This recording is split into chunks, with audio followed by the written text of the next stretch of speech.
600 एकड़ ज़राई ज़मीन, मुतादिद अकाउंट्स, कराची और सक्खर में प्लॉट्स। बोल न्यूज़ ने पीपी रहनुमा सैयद खुर्शीद शाह के खिलाफ रेफरेंस की कॉपी हासिल कर ली।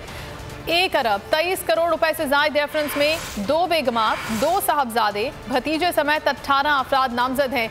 वकील ने रेफरेंस पर एतराज़ उठा दिया। बोले ज़राई ज़मीनों, बंगले और प्लॉट्स की कीमत का गलत तायुन किया गया है। 15-20 साल पहले खरीदी जाने वाली ज़मीनों की कीमत आज के हिसाब से लगाई गई है।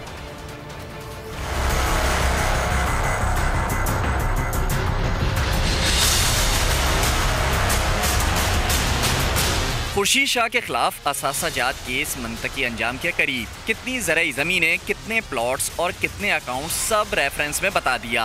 नैब ने एहतसाब अदालत सक्खर में 1 अरब 23 करोड़ रुपए से जायद का रेफरेंस दायर किया है। रेफरेंस में पीपी रहनुमा की 2 बेगमात, 2 बेटे, भतीजे समेत 18 अफराद को नामजद किया है। पीपी रहनुमा खुर्शीद शाह के खिलाफ रेफरेंस में 600 एकड़ ज़राई ज़मीनें, मल्टीपल अकाउंट्स और कराची और सक्खर में प्लॉट्स भी शामिल हैं। खुर्शीद शाह के वकील ने रेफरेंस पर एतराज उठा दिया। नैब रेफरेंस में ज़राई ज़मीनों, बंगले और प्लॉट्स की कीमतों का गलत तायुन किया गया। 15-20 साल पहले खरीदी जाने वाली जमीनों की कीमत आज के हिसाब से लगाई गई है। खुर्शीद शाह ने जमीनें, जायदाद, तलाई जेवरात सब कुछ इनकम टैक्स में जाहिर किया है। नैब रेफरेंस में अदाद व शुमार गलत बयान किए जा रहे हैं। एहतसाब अदालत में रेफरेंस के खिलाफ भरपूर जवाब देंगे।